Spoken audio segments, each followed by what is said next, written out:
Okay, friends, if you really want to clear your mind, like if you're creative and you're working on a project, go walk in the woods.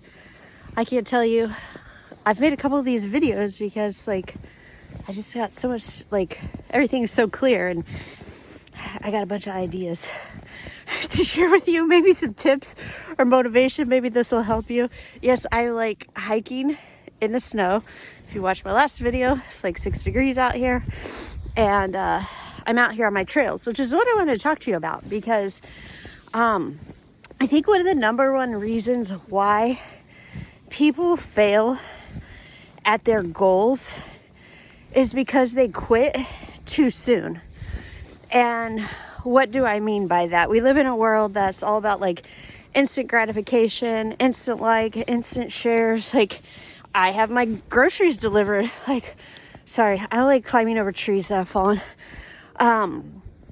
And like, I can place an order online and a couple hours later my groceries are at my front door, and it's amazing. But anyways, so that's the world we live in, and we give up so quickly on our goals. So I want to share this with you while I'm out here, because if you can see, like, I have a whole trail system out here. Many years ago, actually when I was growing up, my parents always took us to the state park and we'd hike and run on trails. It's just something I fell in love with. But I also have a lot of fears. And so I always hated going to the park by myself to run on trails. And I found this poster one day that had a picture of a woman and she was running a path. I bought that and it's hung in my house for, no joke, probably 15 years or longer.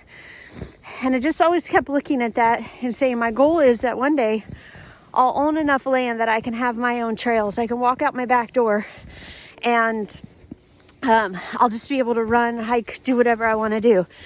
And so 3 years ago, after all this waiting, my husband and I finally find property that has 10 acres on it. But there's no trails on this property. So I hire somebody to cut trails. Well, that guy totally flaked out, and I wanted to have about 2 miles and then expand there. So I wasted a whole year whining and complaining about this guy that flaked out on me.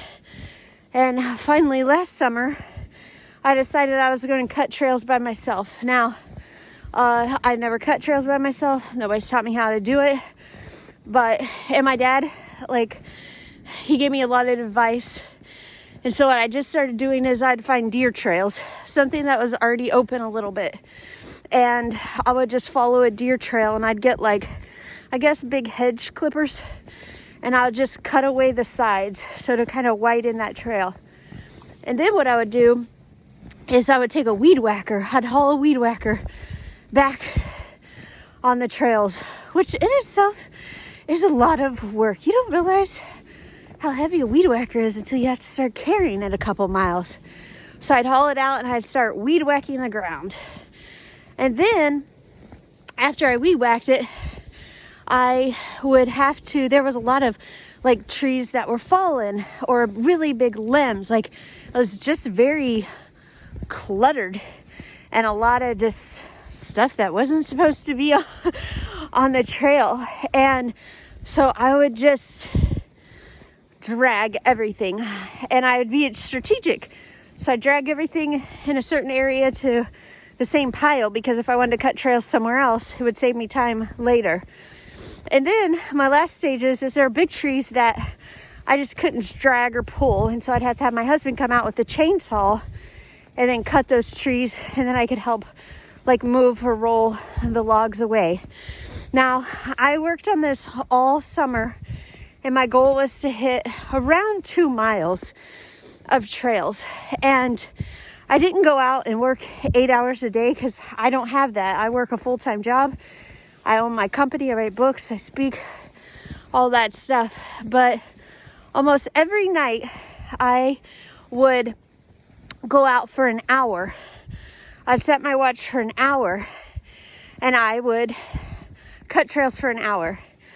And the compound effect of that is that by the end of the summer, I had all the trails that I wanted. So anyways, a couple lessons there.